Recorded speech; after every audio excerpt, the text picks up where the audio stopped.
The 43rd edition of the Ryder Cup, one of the most celebrated team competitions in sporting history, is going to begin on Friday at Wisconsin, USA. Top American and European golfers will go head to head at the Whistling Straits Golf Course for the coveted title, which has been among the most prestigious ones in golf since 1927. Hello and welcome to News 9. I am Rohit Bharadwaj. In this show, we will delve into the course history of Whistling Straits, the squad members of both the teams, and interesting stats and trivia. Whistling Straits is one of the trickiest courses in major championship golf, having hosted 3 PGA championships in 2004, 2010 and most recently 2015. The par 71 Whistling Straits across 7355 yards is located on the shore of Lake Michigan in Kohler, Wisconsin. The scenic course is peppered with almost thousands of bunkers and uncountable dunes and mounds surrounding the fairways and greens, making it one of the most challenging venues in Ryder Cup history. Let's take a look at the challenges this tricky course is going to throw over the next 3 days.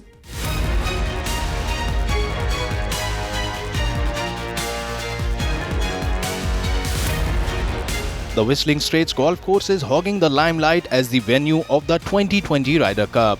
The par 71 picturesque course will be playing host to the battle between the USA and a combined team from Europe for the Ultimate Team Championship in golf.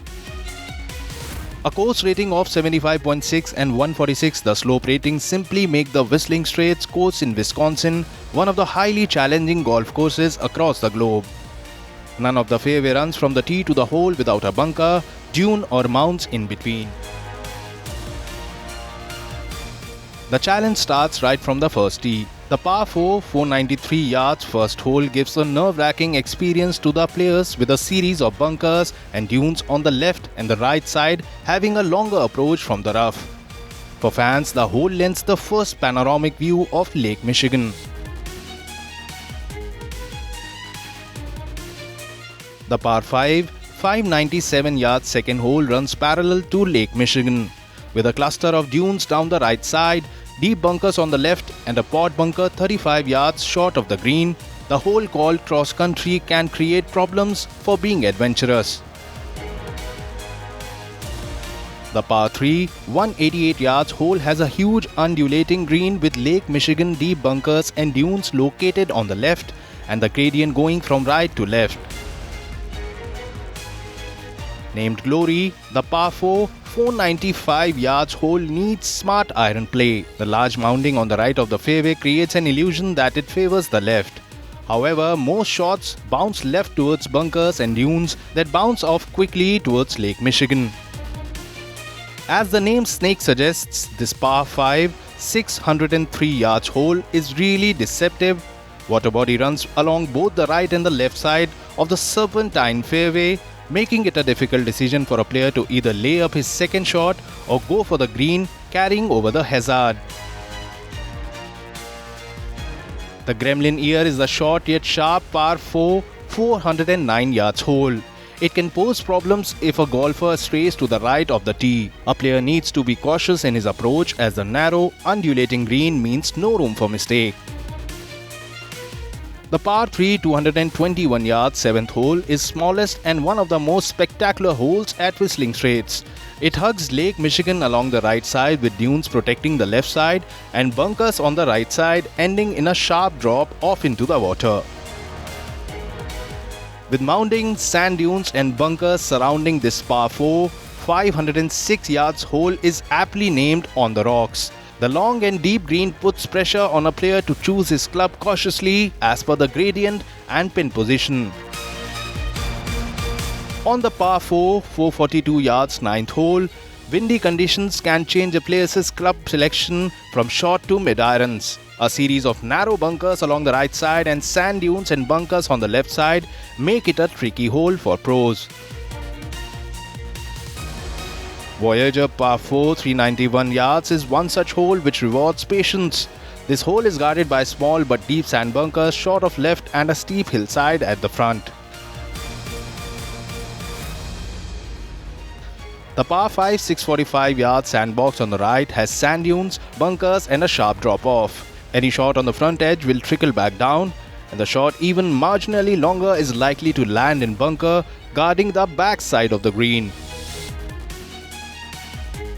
The par 3 163 yards 12th is yet another marvel created by Pete Dye. It plays downhill to a large sloppy green. The golf ball on a minor error can draw 40 feet down into dunes and further Lake Michigan. This par 4 402 yards hole is on the shores of Lake Michigan. Anything going right will be swallowed by steep bluffs jetting into the water. Anything other than on the green will make it difficult to say par on par 4 396 yards Widow's Watch hole. One hole which is most likely to favor long-hitting Americans is the par 4 503 yards 15th. The longest par 4s at Whistling Straits, Grand Strand is the most difficult of the finishing 4 holes. With a continuous drop-off into Lake Michigan on the left side, the par 5 568 yards 16th hole is aptly called Endless Bite. One of the shortest of par 5s, the hole will tempt most golfers to hit a driver of the tee and reach the green in 2 shots. This par 3 249 yards 17th hole is capable of intimidating even the best with its layout. The left side of the green drops down 20 feet into Lake Michigan, with bunkers giving a slight chance of capturing the tee. Tee shots going right are likely to find bunkers on a steep hillside. Though the approach on the par 4 520 yards hole is downhill, gusts of winds can play spoilsport and force a golfer to take an extra shot if the ball lands next to the 7-mile creek. In all, one of the toughest holes at this venue. This is an indicator enough that the 3 days of the Ryder Cup are going to produce some intriguing action between September 24th and 26th.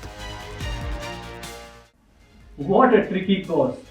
The course was created by billionaire Herb Kohler, who made his fortune as head of the family plumbing business. The town of Riverside was rechristened after the Kohler's family name when they built a new plant in 1900. Kohler opened his first golf course in 1988, hiring Pete Dye to create Backhouse Run, which hosted the 1998 US Women's Open. This year's Ryder Cup, that got delayed by a year due to the COVID-19 pandemic, can be billed as a battle between youth and experience. With 8 of the world's top 10 golfers on their side, Team USA looked the favorites on paper. That too despite the absence of seasoned pros like Tiger Woods and Phil Mickelson. But having 6 rookies in the 12-member team might prove otherwise for Captain Steve Stricker. The Americans have a combined 12 appearances in the tournament against 38 appearances for the Europeans. Initially, it was a battle between USA and Great Britain after it was commissioned by renowned businessman and avid golfer Samuel Ryder. Interestingly, the trophy designed by Mapping and Webb Company for the inaugural edition in 1927 cost just £250. Its cost today would be approximately £15,000 now. The trophy was created as a golden chalice, and the man on top is believed to be Abby Mitchell, a friend and personal golf instructor of Samuel Ryder. Great Britain could only win 3 times in the first 19 editions before including Ireland in 1973 and expanding it to continental Europe in 1979 to make the competition more entertaining for fans. Overall, USA have won the Ryder Cup 26 times, though Europe have been pretty dominant since 1979, clinching the trophy on 11 occasions as compared to USA's 8 titles. Both the teams have also shared the trophy on one occasion in 1989 at the Belfry in England.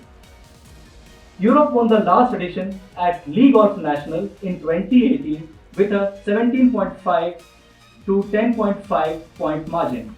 Coming to the 2021 season, the weather will also play its part, with the forecast suggesting overcast and windy conditions across the 3 days of competition. The good news is that there is no prediction for rain, but the golfers will be wary of winds ranging from 10 to 17 miles per hour. Coming to the competition, the USA holds a slender edge despite Tiger Woods not being in the squad. Since 1979, Europe have got 11 wins while USA have only got 8 wins, telling that Europe now has become the more dominating side. The teams were also involved in a draw in 1989 at the Belfry in England, where the scores were tied at 14-14. Coming to the most consecutive wins since 1979, USA have just one hat-trick, while they also have a back-to-back win in 1991 and 1993. While on the other hand, Europe have had two hat-tricks and two back-to-back victories in 1985-87 and 1995 and 1997. Coming to the head-to-head, US has a clear dominance. They have world's top 8 players in their ranks, while Europe has just one in Jon Rahm, who is the current world number 1. If we talk of the average age, US has an average age of 29.1 years, while Europeans have an average age of 34.6. If you talk about the number of rookies, Americans have 6 rookies in their ranks, while Europeans have 3 among themselves. Looking at the combined experience of this American team, they have only got 12 appearances in the past, while Europeans have 38 appearances with more experienced players in their ranks. If you talk about players with 5+ previous appearances, Europe have 4 of them, while the Americans have none. Overall record, USA have 24 wins, 22 losses and 3 halves in total, while Europe has 77 wins, 55 losses and 24 halves, making it total points for USA 25.5, while the Europeans are on the higher side at 18-9. The US team has always had the world's best players in their team, but have still failed to dominate the match play competition due to a lack of camaraderie or team spirit, which is a prerequisite for a tournament of this stature. It might also be Sticker's strategy to utilize the hunger of the 6 rookies to prove themselves in churning out a victory at the links-style Whistling Straits after a disastrous 17.5 to 10.5 loss at the 2018 edition in Paris. At least 3 of these rookies are dead solid perfect. Reigning Olympic gold medalist Xander Schauffele, British Open champion Colin Morikawa and FedEx Cup winner Patrick Cantlay. We can take a look at the players to watch out for in this segment. The battle lines are drawn. The player list that will set the Whistling Straits course ablaze from September 24 to September 26 is out. It will be seasoned pros from Europe versus the US Top Guns in the morning foursomes. As action unfolds on Friday, American duo of Justin Thomas and Jordan Spieth will be up against world number 1 Jon Rahm and Sergio Garcia of Europe. The subsequent lineup for the day reads Americans Dustin Johnson and Colin Morikawa against Paul Casey and Victor Hovland. Brooks Koepka and Daniel Berger lined up against European duo of Lee Westwood and Matthew Fitzpatrick, with Patrick Cantlay and Xander Schauffele taking on Rory McIlroy and Ian Poulter in the last match of the foursomes. With world's top 8 golfers in their ranks, USA are clearly the more formidable side. Let's take a look at the top pros who can make the difference on the tricky Whistling Straits course. USA first. The 27-year-old Xander Schauffele will make his Ryder Cup debut as the world number 5. The California native is in red-hot form after winning the Olympic gold medal in Tokyo. Aged just 24, Colin Morikawa will be another Ryder Cup debutant for USA. The manner in which the world number 3 has dominated a field full of major winners like Jordan Spieth, Louis Oosthuizen, Dustin Johnson, Brooks Koepka and Shane Lowry to clinch the British Open earlier this year is enough proof that this Los Angeles native dwells under pressure. The world number 4 Patrick Cantlay, another Ryder Cup debutant, has been in terrific form this season with 6 top 10 finishes, including 3 PGA Tour titles: the Memorial, BMW Championship and the FedEx Cup finale, the Tour Championship. Justin Thomas was in sizzling form in the last edition of the Ryder Cup in 2018. The 28-year-old ranked 6th is fresh from the Players' Championship triumph earlier this year, apart from 5 top 10 finishes. The 28-year-old Jordan Spieth is a seasoned pro who will be representing the USA in his 4th successive Ryder Cup. The 14th ranked professional, after a lean patch for several years, has made a great comeback this season, winning the Valero Texas Open and posting 9 top 10s from 19 starts. When it comes to players' rankings, Europe can certainly boast of having the world number player in their ranks. The 26-year-old is easily European captain Padraig Harrington's trump card.